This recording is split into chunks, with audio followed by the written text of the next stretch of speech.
morning. I welcome you all on my YouTube channel. My name is Vishnu Gupta and we are learning biology here. In this session we are learning molecular basis of inheritance. As you know, we are learning a lot of topic and we have finished transcription. Then I told you about the genetic codon. In the previous session, on the basis of the genetic codon, I told you a lot of characteristic of the genetic codon, like as genetic codons are unambiguous. Then degeneracy, what is degeneracy? Some codons are universal, कुछ codons ऐसे होते हैं जो universal होते हैं, ठीक है, but exceptions थे, मैंने आपको exceptions भी बताए थे, ठीक है। उसके बाद मैंने बताया था कि जेनेटिक कोडॉन्स में कुछ दो कोडॉन्स बहुत इंपॉर्टेंट है, एक स्टॉप कोडॉन और एक इनिशिएटर कोडॉन। तो कल मैंने आपको एक ट्रिक भी बताई थी कि इनिशिएटर कोडॉन मतलब कौन है, AUG, ठीक है। AUG क्या है, इनिशिएटर कोडॉन है। उसके बाद जहाँ इनिशिएटर कोडॉन का मतलब wherever this codon is present on the mRNA the translation will start, ठीक है। अगर आपको ये नहीं समझ में आ रहा होगा कि mRNA पे कहाँ होगा क्या होगा, तो आप थोड़ा सा वेट करेंगे तो मैं इस टॉपिक को आगे पढ़ाने जा रहा हूँ, ठीक है, उसमें क्लियर हो जाएगा। उसके बाद स्टॉप कोडॉन मैंने आपको ट्रिक बताई थी, यू आओ आओ, यू आओ गाओ और यू गाओ आओ, ठीक है। तो इसका यू आओ आओ का मतलब क्या हो गया, UAA, यू गाओ आओ का मतलब क्या हो गया, UGA, और यू आओ गाओ का मतलब क्या हो गया, UAG। ये तीनों स्टॉप कोडॉन्स होते हैं। मतलब टोटल हम लोग ने कितने कोडॉन्स पढ़े थे, 64। There are 64 codons. Out of the 64 codon, one codon is initiator codon, ठीक है, and it code for methionine. ये किसके लिए कोड रखता है, मेथायोनिन। मेथायोनिन क्या है, अमीनो एसिड है। देयर आर 3 कोडॉन्स, 3 कोडॉन्स ऐसे हैं they don't code for any amino acid, उनके पास कोई भी अमीनो एसिड के लिए कोड नहीं होता है, ठीक है। तो they act as a stop codon, तो वो किसकी तरह बिहेव करते हैं, स्टॉप कोडॉन की तरह बिहेव करते हैं। In this way in the dictionary, मैंने आपको एक डिक्शनरी दिखाई थी जेनेटिक कोडॉन की, the same dictionary is given in your NCERT। In that dictionary no need to learn all the genetic codon, all the amino acids, only focus on few, so that you can understand, you can correlate, you can interlink the characteristic of the genetic codon। आप genetic codon के characteristic को link कर सकते हो। फिर मैंने आपको mutation के बारे में बताया था, मिसेंस म्यूटेशन। मिसेंस में याद रखना हमेशा लास्ट वाला जो बेस पेयर होगा वही म्यूटेट होगा, ठीक है। कल मैंने आपको एक ये इस तरह से समझा दिया था, ठीक है। ऐसे आपकी NCERT में दिया नहीं, लेकिन ये बहुत इंपॉर्टेंट है क्योंकि म्यूटेशन होते ही इंपॉर्टेंट है, डायरेक्शनल भी हो सकते हैं, नॉन डायरेक्शनल भी हो सकते हैं। तो एक चीज़ अगर आप फोकस करो तो AUG, ठीक है, AUG तो स्टार्ट कोडॉन हम जानते हैं। GAA क्या है, ये भी एक कोडॉन है जो कौन सी अमीनो एसिड बना रहा है, ग्लूटामिन बना रहा है। अब अगर आप देखो तो इसका जो लास्ट वाला कोडॉन है GAA की जगह GAC आ गया। याद रखना मिसेंस में हमेशा लास्ट कोडॉन चेंज होगा, ठीक है।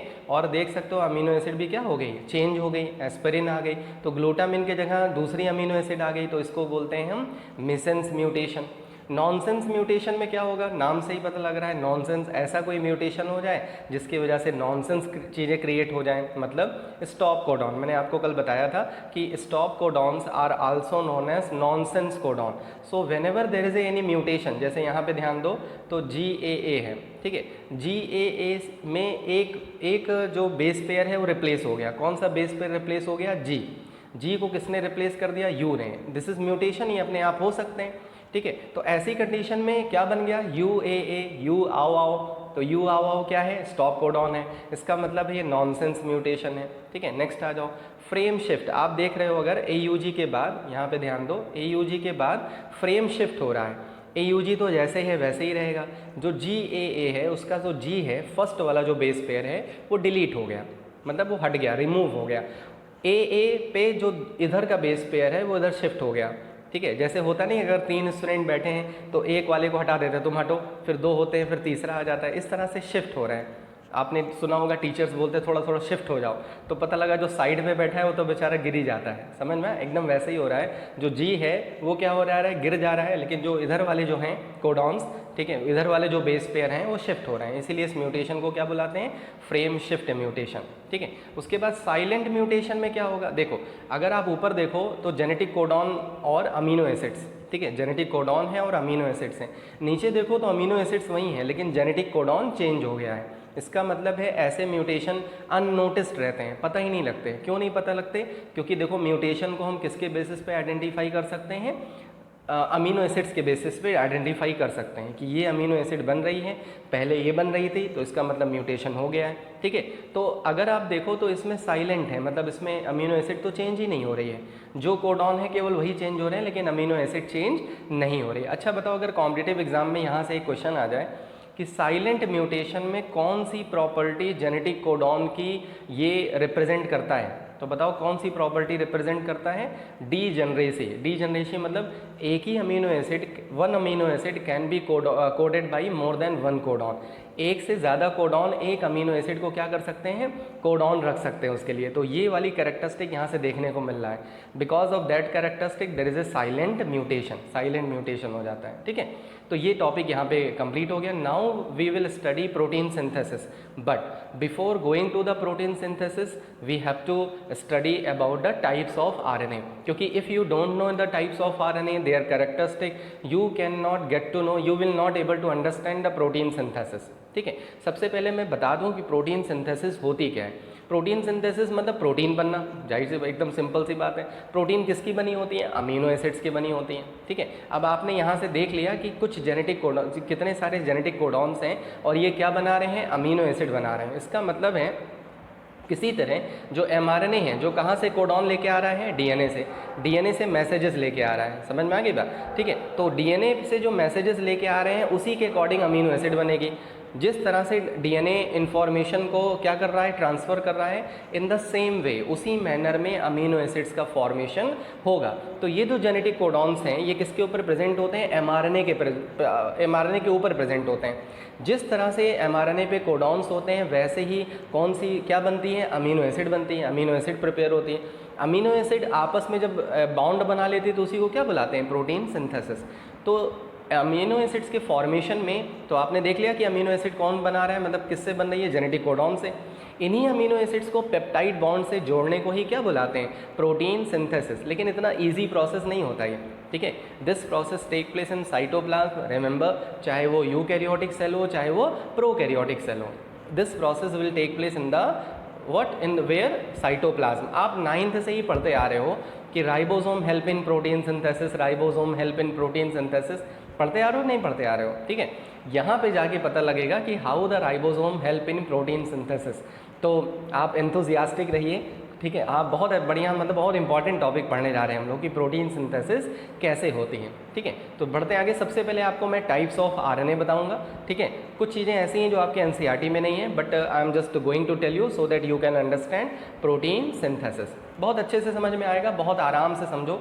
ठीक है, देखो types of RNA, there are 3, 2 category में हम डिवाइड कर सकते हैं आरएनए को, 2 कैटेगरी में। ठीक है, वैसे तो 3 टाइप के आरएनए होते हैं, एमआरएनए, आरआरएनए और टीआरएनए, लेकिन हम इन तीनों आरएनए को 2 कैटेगरी में डिवाइड कर सकते हैं। आप यहाँ देखो तो एक मैंने लिखा है मैसेंजर आरएनए, एक आरएनए होता है मैसेंजर आरएनए, जो नाम से ही पता लग रहा है जो क्या लेके आएगा? मैसेज लेके आएगा। कहाँ से मैसेज लेके आएगा? डीएनए से लेके आएगा। बात समझ में आई? तो एमआरएनए ही बेस प्रोवाइड कराता है प्रोटीन सिंथेसिस के लिए। ठीक है, नेक्स्ट है फंक्शनल आरएनए।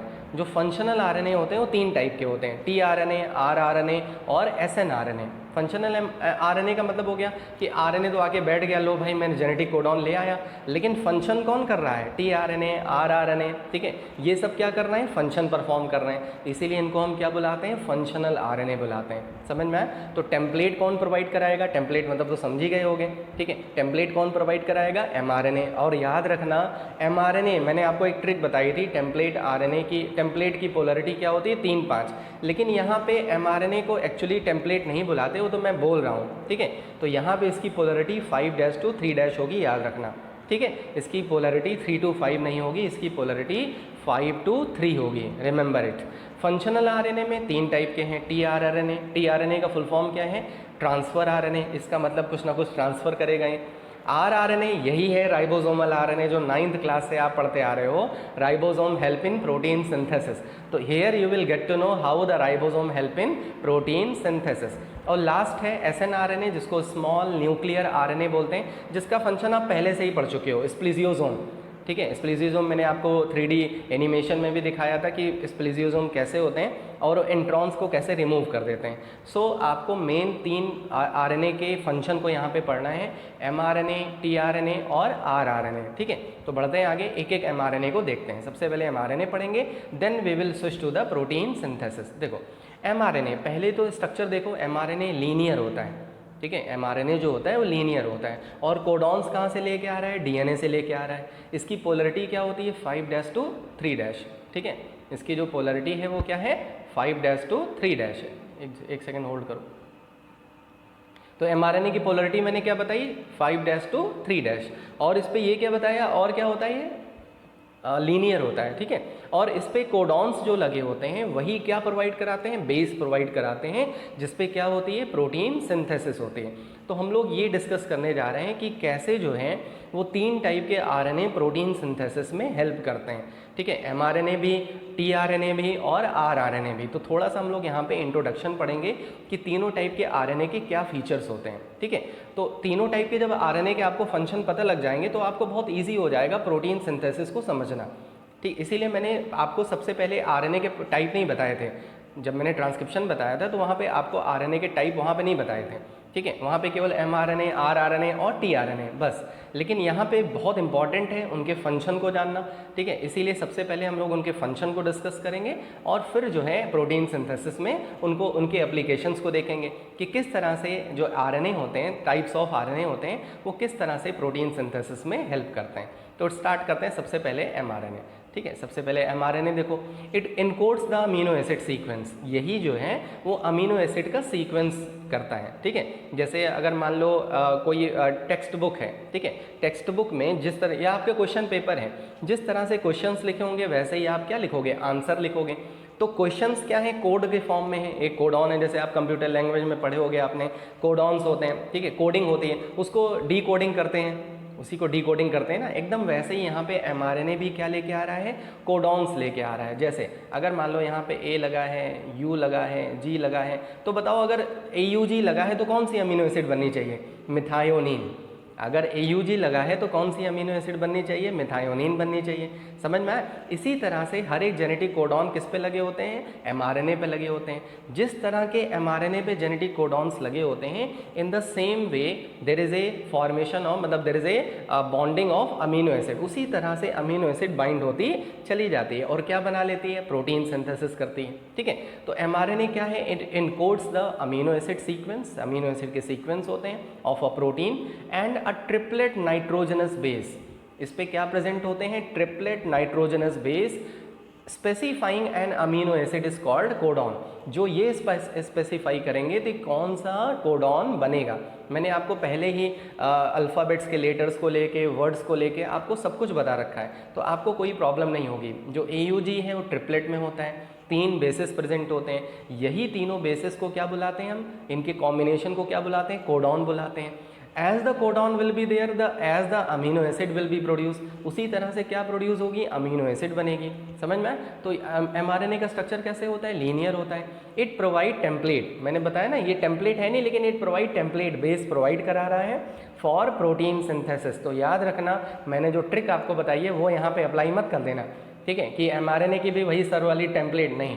यहाँ पे कह दो कहीं पे टेम्पलेट नहीं लिखा है, टेम्पलेट की तरह बिहेव कर रहा है, तो इसलिए इसकी पोलरिटी क्या होगी, 5' to 3'। तो mRNA समझ में आ गया। mRNA कोडॉन्स लेके आ रहा है, कहाँ से कोडॉन्स लेके आ रहा है, DNA से कोडॉन्स लेके आ रहा है। कोडॉन्स किसके फॉर्म में है, ट्रिपलेट के फॉर्म में है, AUG जैसे हैं, ठीक है। और जैसे ही कोडॉन होंगे वैसे ही ये क्या मतलब किस तरह से सिंथेसिस होगी, अमीनो एसिड का सिंथेसिस उसी तरह से होगा।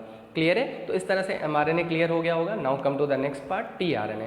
नाम से ही पता लग रहा है tRNA, इसका मतलब ये ट्रांसफ़र करेगा। देखो, so many amino acids are present in the cytoplasm.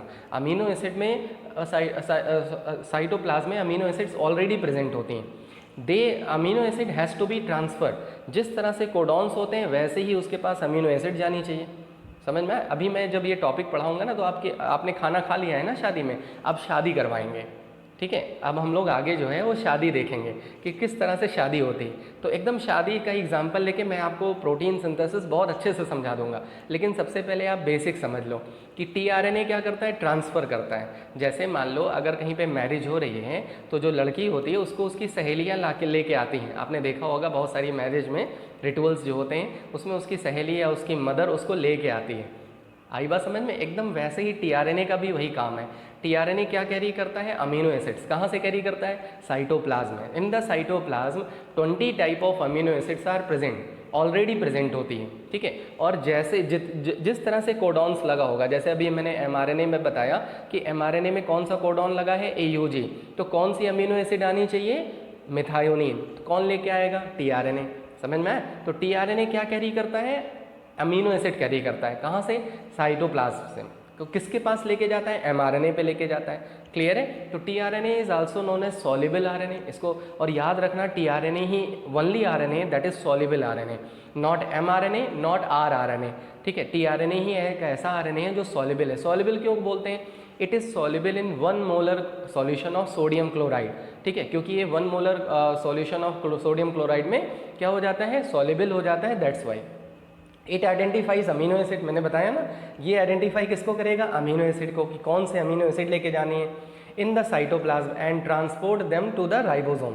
किसको ट्रांसफर करेगा, राइबोसोम। और राइबोसोम कहाँ पे प्रेजेंट होगा, एमआरएनए पे, ठीक है। जैसे पंडित जी लड़के के पास बैठे रहते हैं, लड़की आती है, एकदम वैसे ही यहाँ पे होगा।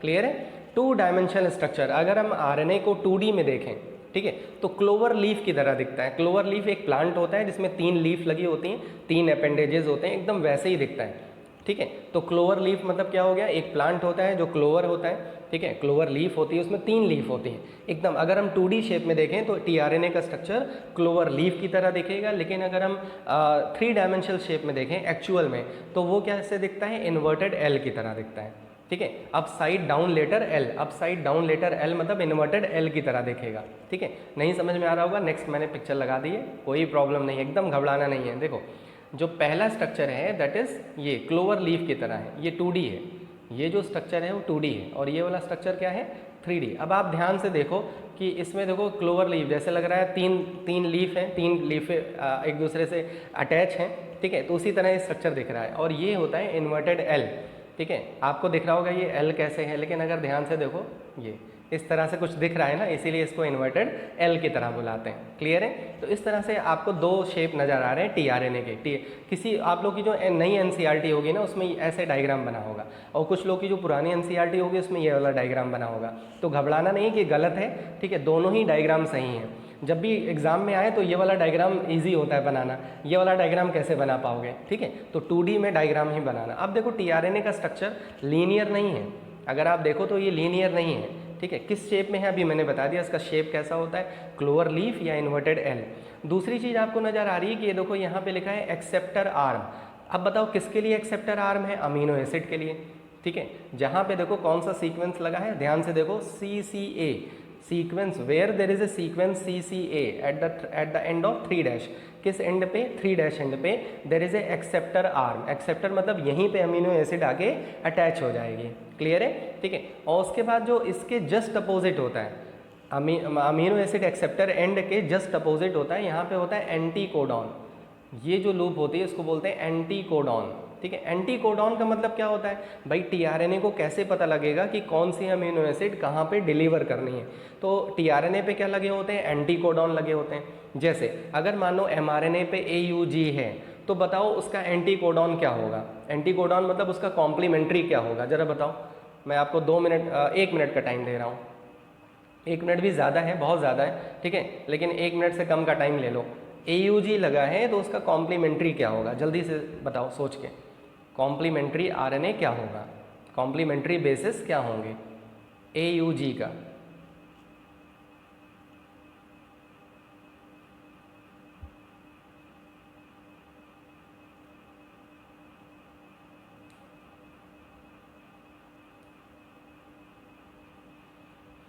सोच लिया होगा, ठीक है। चलो मैं आंसर बता देता हूँ, बहुत लोग क्यूरोसिटी ज़्यादा हो गई होगी। देखो अगर AUG है तो उसका जो एंटी कोडॉन होगा दैट विल बी UAC।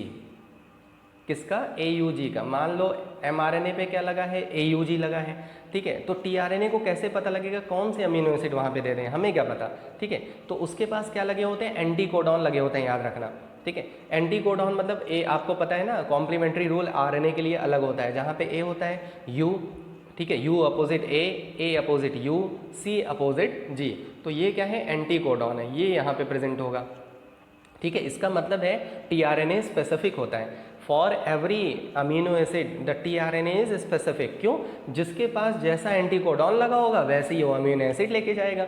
जैसे भाई जो फ्रेंड्स होती हैं वो तो स्पेसिफिक होती हैं ना, ये थोड़ा ना, अगर मान लो ग्रुप मैरिज हो रही है, आपने ग्रुप मैरिज सुना होगा, ठीक है, बल्क में बहुत ज़्यादा लोगों की जब मैरिज होती है एक साथ, ठीक है, सामूहिक विवाह जिसको बोलते हैं, तो उसमें क्या होता है भाई, जो फ्रेंड्स है वो अपनी ही फ्रेंड को तो लेके जाएगी, जो दुल्हन है उसकी जो फ्रेंड है वही तो लेके जाएगी, एकदम वैसे ही जान लो, ठीक है। तो हर एक दुल्हन के लिए उसकी फ्रेंड स्पेसिफिक है, ऐसे यहाँ पे भी हर एक अमीनो एसिड के लिए tRNA क्या होता है, स्पेसिफिक होता है, क्यों, क्योंकि उसके पास क्या लगे होते हैं, एंटी कोडॉन्स लगे होते हैं। जैसे एंटी कोडॉन्स लगे होते हैं वैसे ही वो अमीनो एसिड को क्या करता है, कैरी करता है, समझ में आए। तो एंटी कोडॉन उसके जस्ट अपोजिट होता है, ये एंटी कोडॉन किससे मैच होने चाहिए, mRNA के कोडॉन से मैच होने चाहिए, ठीक है, क्योंकि tRNA तो ऐसे ऐसे घूमता रहेगा, जहाँ पे भी उसका एंटी कोडॉन मैच हुआ वहीं पे वो अमीनो एसिड को क्या कर देगा, डिलीवर कर देगा। बात समझ में आई, ठीक है। तो इस तरह से दो आर्म समझ में आ गई। एक आर्म होती है DHU आर्म, ठीक है, इसका बहुत ज़्यादा इंपॉर्टेंट रोल नहीं होता, ठीक है, इसमें कुछ केमिकल्स लगे होते हैं जो स्टेबिलिटी में हेल्प करते हैं। और ये एक आर्म और होती है वेरिएबल आर्म। एक तो आपको आर्म दिख रही है ऑप्शनल आर्म, ये कभी होती है कभी नहीं होती, मतलब कुछ tRNA होते हैं जिसमें होती है और कुछ tRNA होते हैं जिसमें नहीं होती, इसको ऑप्शनल आर्म बोलते हैं, ठीक है। तो मैंने यहाँ पे लिख रखा है, एक होती है एक्सेप्टर आर्म, आपको मैंने दिखा दिया, एक्सेप्ट दो ही आर्म ज़्यादा इंपॉर्टेंट है। एक्सेप्टर आर्म पे क्या होगा, अमीनो एसिड आएगी, ठीक है, occurs at the terminus is the point of attachment of the amino acid. एक मैंने आपको DHU आर्म दिखा दिया, is a stem loop structure containing dihydro, ठीक है, सोडीन, ठीक है, डाई हाइड्रोसीडीन। कौन सा केमिकल यहाँ पे प्रेजेंट है, डाई हाइड्रोसी सोडीन, ठीक है। तो अनयूजुअल पिरिमिडीन होता है, ये क्या होता है, अनयूजुअल पिरिमिडीन होता है जो वहाँ पे प्रेजेंट होता है। थर्ड आर्म जो है दैट इज एंटी कोडॉन, आपको मैंने बताया ये किसके जस्ट अपोजिट होगा, एक्सेप्टर आर्म के जस्ट अपोजिट। जैसे हमारा जो हेड है वो जान लो एक्सेप्टर आर्म है, और हमारा जो फीट है, ठीक है, जो उसके जस्ट अपोजिट है, क्लियर है, तो वो क्या है, that is anti codon arm. तो ये रिस्पॉन्सिबल होगा रिकॉग्नाइज करने के लिए, किसको रिकॉग्नाइज करने के लिए, कोडॉन को रिकॉग्नाइज करने के लिए, कहाँ पे, mRNA पे, समझ में आगे होंगे। एक्स्ट्रा और वेरिएबल आर्म, मैंने अभी आपको बताया ना, एक आर्म और होती है occurs only in some tRNA, जो केवल कुछ tRNA में होती है, जिसको हम बोलते हैं क्या, वेरिएबल और extra arm. They may be small containing 2 to 3 nucleotides, उसमें केवल 2 से 3 न्यूक्लियोटाइड्स होते हैं, ठीक है, जिसको हम एक्स्ट्रा या वेरिएबल आर्म बोलते हैं। अब आ जाओ tRNA को एडाप्टर मॉलिक्यूल। फ्रांसिस क्रिक ने बताया कि एडाप्टर मॉलिक्यूल होता है। एडाप्टर मतलब जैसे आपका जो चार्जर होता है उसमें केबल लगी होती है, एक साइड वो किससे कनेक्ट करता है, मोबाइल से, और एक साइड किससे कनेक्ट करता है, प्लग में। जब आप सॉकेट में लगाते हो तो आपका जो एडाप्टर है वो एक साइड तो केबल से किससे कनेक्टेड है, मोबाइल से, और एक साइड किससे कनेक्टेड होता है, सॉकेट से। ऐसे ही tRNA की एक आर्म क्या करती है, एंटी कोडॉन, और दूसरी आर्म क्या करती है, अमीनो एसिड। तो एडाप्टर की तरह बिहेव कर रही है कि नहीं कर रही है, that's why tRNA is known as adaptor molecule. तो Francis Crick postulated the presence of an adaptor molecule. उन्होंने बताया कि एक कोई एडाप्टर मॉलिक्यूल प्रेजेंट होता है, बाद में पता लगा कि tRNA ही क्या है, एडाप्टर मॉलिक्यूल है। That would one hand read the codon, anticodon के हेल्प से कोडॉन को रीड करेगा, और दूसरे हैंड से क्या करेगा, अमीनो एसिड को कैरी करेगा। Later it has been found that tRNA act as an adaptor molecule, और बाद में यही पता लग गया कि भाई जो tRNA है वही एडाप्टर मॉलिक्यूल है जो फ्रांसिस क्रिक ने बताया था। तो आपने फ्रांसिस क्रिक का 2 जगह पे पढ़ रखा है, पहला कहाँ पे पढ़ रखा है बताना जरा, और दूसरा इन्होंने एलोनली, इन्होंने अकेले जो है क्या बताया था कि tRNA क्या होता है, एडाप्टर मॉलिक्यूल होता है। तो समझ में आ गया, tRNA सॉल्युबल भी होता है, tRNA एडाप्टर मॉलिक्यूल भी होता है, ठीक है। तो बहुत ध्यान से समझना। तो tRNA की इंपॉर्टेंस ज़्यादा है क्योंकि यही अमीनो एसिड को क्या कर रहा है, कैरी कर रहा है। नेक्स्ट आ जाओ, rRNA, यही है राइबोसोमल RNA, ठीक है। राइबोसोमल RNA का याद रखना, इसका जो सिंथेसिस होता है वो न्यूक्लियोलाई में होता है, मतलब न्यूक्लियोलस में होता है, ठीक है, आपने पढ़ भी रखा होगा 11th में कि न्यूक्लियोलस में राइबोसोम सिंथेसिस होता है। तो आरआरएनए का सिंथेसिस कहाँ होता है, ट्रांसक्रिप्शन कहाँ होता है, न्यूक्लियोलस में होता है। ठीक है, और अब देखो जो आरआरएनए है वो प्रोटीन सिंथेसिस में हेल्प करता है। इसकी 2 सब यूनिट होती हैं। ठीक है, आरआरएनए की 2 सब यूनिट होती है, एक होती है लार्ज, ठीक है, ये जो दोनों यूनिट मैंने एक साथ यहाँ पे लगा रखी है, लेकिन ये दोनों अलग अलग होती है। ठीक है, at the time of protein synthesis दोनों अटैच हो जाते हैं। तो ये लार्ज यूनिट होती है और ये क्या होती है, स्मॉल यूनिट। तो राइबोसोम की आरआरएनए की कितनी यूनिट होती हैं, 2 यूनिट होती हैं। ये इनसॉल्युबल होता है। Main function of rRNA is to attract and to provide large surface for spreading of mRNA. इसी पे एमआरएनए स्प्रेड होता है, ठीक है, ओवर राइबोसोम ड्यूरिंग ट्रांसक्रिप्शन। ठीक है, इट हैज़ 2 सब यूनिट, एक स्मॉल और एक लार्ज, और यही मेन प्रोटीन सिंथेसिस में हेल्प करेगा। क्लियर है? तो अब हम लोग जब प्रोटीन सिंथेसिस पढ़ेंगे तो आपको बहुत अच्छे से समझ में आएगा, क्योंकि मैंने टीआरएनए का फंक्शन बता दिया, आरआरएनए के बारे में बता दिया और एमआरएनए के बारे में बता दिया। तो एमआरएनए बेस प्रोवाइड करा रहा है, उस पर जाके राइबोसोम अटैच हो जाता है। राइबोसोम अटैच हो जाता है तो टीआरएनए उसको क्या ला के दे देता है, अमीनो एसिड। तो इस तरह से अमीनो एसिड को कनेक्ट करते करते क्या बन जाती है, प्रोटीन सिंथेसिस हो जाती है। ठीक है, तो that process is known as what, translation, जिसको हम ट्रांसलेशन बुलाते हैं। तो नेक्स्ट सेशन में हम लोग we will discuss about the translation के बारे में डिस्कस करेंगे।